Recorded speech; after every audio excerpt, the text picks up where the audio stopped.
souhaite une année extraordinaire. La cérémonie des vœux s'est déroulée à la salle multisport cette année, la salle multifonction étant occupée par la supérette en attendant ses nouveaux locaux. Des prix ont été remis aux plus belles maisons fleuries et à Emma Pilier, qui a été primée par la Chambre des métiers. Et le projet et Halles de Brocéliande dans son ensemble, c'est le projet de notre mandature. On avait choisi délibérément de réhabiliter le bâtiment actuel parce qu'on ne voulait pas se retrouver avec une friche en plein milieu du bourg. D'en faire un autre lieu de vie, un autre cœur de bourg finalement. Un budget de un peu plus d'1 million d'euros, subventionné à 55%. Des travaux de voirie ont été effectués à la Lande et rue Don Guillaume. Des abribus ont aussi été installés. Une page se tourne pour Aloïse et Richard Ménard après 21 ans d'activité. Le délice, c'est une grande aventure. Vous n'êtes pas nos clients, vous êtes nos amis. Et grâce à vous, on a passé des merveilleuses années. Je vous remercie tous et je vous adore. Vous allez nous manquer. Le club de la Vallée de l'Aff propose à ses adhérents des repas mensuels au restaurant Le Barenton ou au Délice des Rois, nouvellement repris.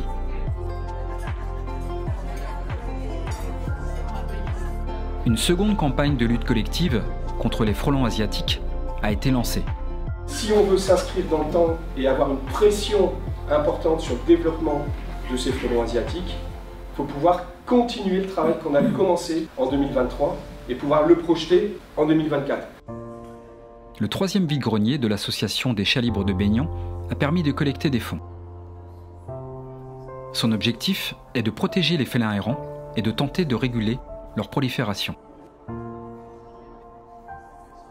Des réunions ont lieu dans chaque quartier de Baignan, une fois par an. C'est important d'aller vers les gens, c'est la raison pour laquelle on fait les réunions de quartier in situ, prendre la température avec la population, et ça c'est extrêmement important.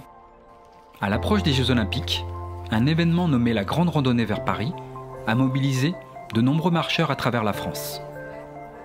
Une halte a eu lieu au complexe sportif sur le parcours ralliant Campénéa-Caplélan-le-Grand. Le centre de loisirs et le foyer Argoat de Pimpon se sont retrouvés les mercredis pour faire des dessins en lien avec les JO et s'initier à des sports. Créées par l'association Vive le Sport, les 13e courses du Muguet ont vu se succéder des cyclistes de toutes les générations sur le circuit long de 4 km 800. Les courses seniors ont été remportées par Olivier Soulabel et Alexandre Gallet. Pierre Labbé s'est vu remettre un beau maillot. Le plus ancien supporter du Stade Rennais. J'ai commencé à aller au stade vers les matchs en 1945 en vélo. Les membres du VEB, véhicule d'époque baignonnais, ont mis sur pied une exposition sur les femmes et l'automobile à la médiathèque Simone Veil. Et aujourd'hui, j'aurais bien aimé qu'on puisse se baser sur nos souvenirs pour commencer à écrire un début d'histoire. Des ateliers sont régulièrement proposés aux enfants des écoles. Angel Morizur leur a confié ses secrets pour écrire des livres.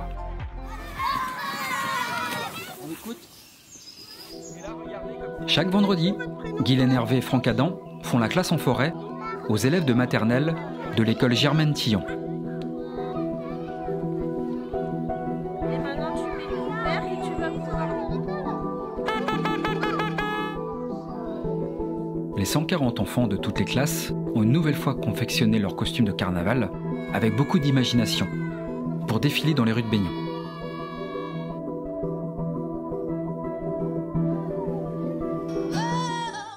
L'Appel, l'association des parents d'élèves de l'école Sainte-Marie, a organisé sa 3e rando gourmande, toujours avec le même succès. 440 marcheurs se sont régalés sur ce magnifique parcours jalonné d'étapes gastronomiques et musicales. Et la musique, nous ferons chanter. L'école, créée en 1807, compte 90 élèves. Les familles se retrouvent pour la traditionnelle kermesse qui marque la fin de l'année scolaire.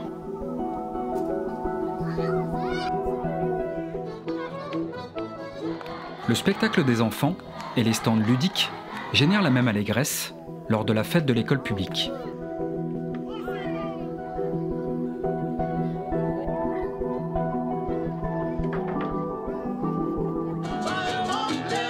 L'association Baignons-nous dans les bois a mijoté sa 3e fête de la musique avec brio.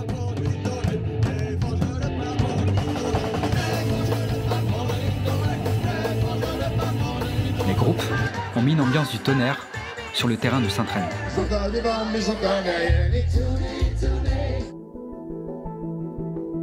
Alors la mission Argent de Poche, première édition 2021, donc cette année c'est notre 4e année. C'est des jeunes à partir de 15 ans. Ils aident essentiellement les services techniques dans des missions. Ils sont toujours contents d'avoir leur petite enveloppe à la fin de la semaine. Le chantier citoyen a permis de nettoyer plusieurs sites. Entre 20 et 30 personnes sur une matinée qui viennent débroussailler, biner. Cette année, on a passé du temps au domicile partagé. Le collectif Patrimoine Naturel Bâti se retrouve tous les samedis. Ils ont ouvert là un chemin au niveau du Plessis cette année. Ils ont fait un travail colossal.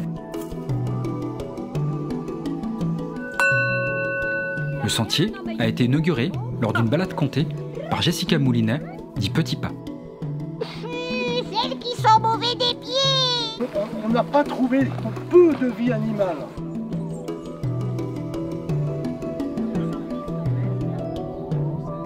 Patricia Mauvoisin et Lionel Diguet ont reçu la médaille d'honneur pour 20 ans de service au sein de la collectivité.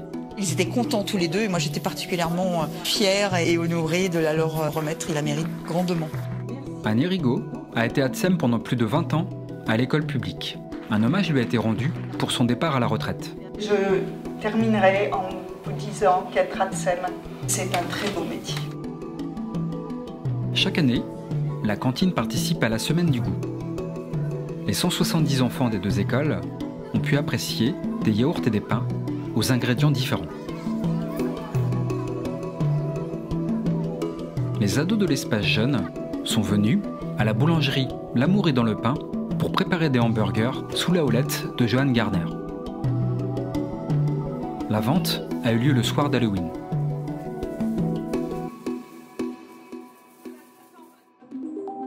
L'Artothèque de Brocéliande expose des œuvres d'artistes locaux chaque mois. Les membres de Baignons Atelier Créatif ont pu également présenter leur travail dans cet espace très éclectique.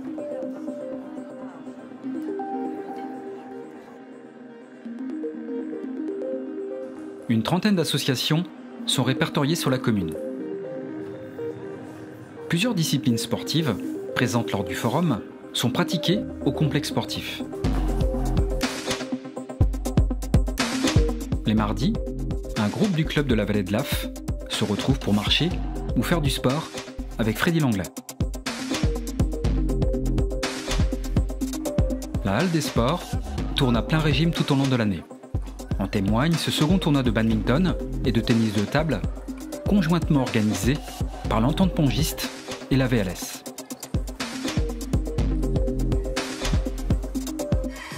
Les Baignonnaises se sont de nouveau mobilisées pour Octobre Rose, opération pour lutter contre le cancer du sein, en dansant la Zumba avec Charlène Monroe.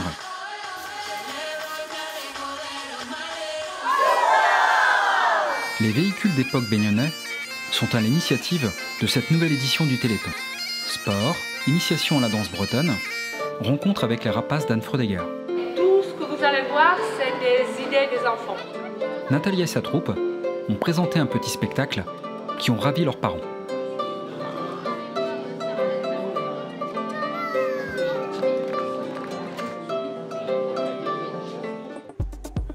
Le marché de Noël de l'Amicale laïque s'est aussi tenu au complexe sportif.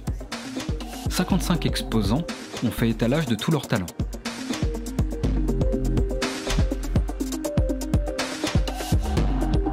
L'édition précédente étant annulée en raison d'un avis de tempête, la rando de l'AF, 12e du nom, était de retour cette année. Les 500 vététistes ont pu rouler sur des parcours allant jusqu'à 50 km, tandis que les plus courageux, parmi les 650 marcheurs, pouvaient engranger les 18 km.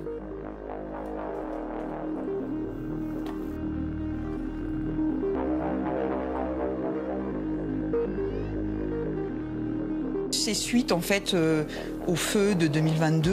On a décidé de créer une réserve communale de sécurité civile. Vous devenez des collaborateurs occasionnels de la commune, donc à la fois votre matériel et vous-même, vous êtes couverts par la commune. Les sapeurs-pompiers du Pays de Guerre ont fêté la Sainte-Barbe à Baignon. 590 interventions cette année. L'activité opérationnelle représente environ 3000 heures d'intervention.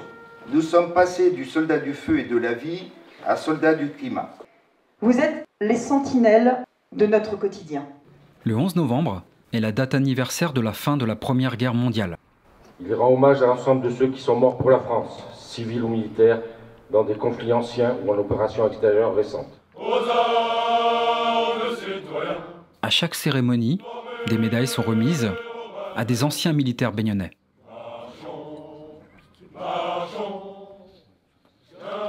La fête champêtre de la section locale de l'Union nationale des combattants de France a lieu tous les 2 ans à l'étang du Chéneau. Les bénéfices permettent à l'association de financer leurs actions.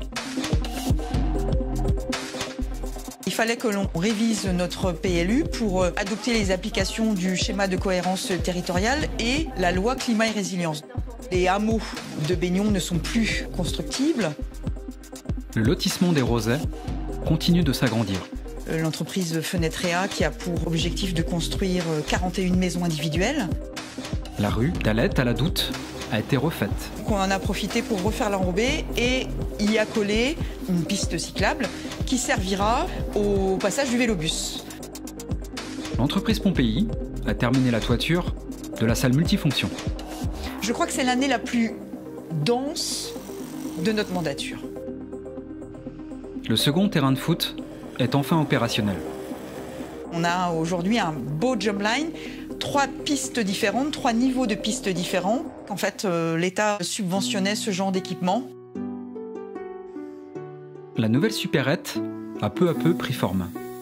Et donc en 13 mois, le chantier colossal a abouti. 15 entreprises sont intervenues.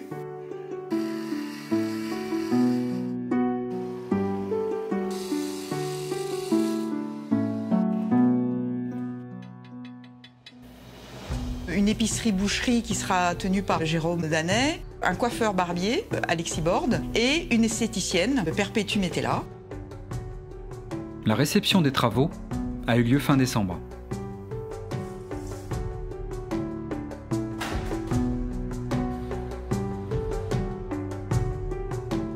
Pour comprendre l'esprit baignonnais, il suffit d'assister aux interquartiers. 5 ans après la dernière édition, le 3e opus a été monumental. 8 équipes, soit plus de 250 participants, se sont défiés sur une dizaine d'épreuves concoctées par l'Olympique Club Baignonnais et l'Entente Pongiste.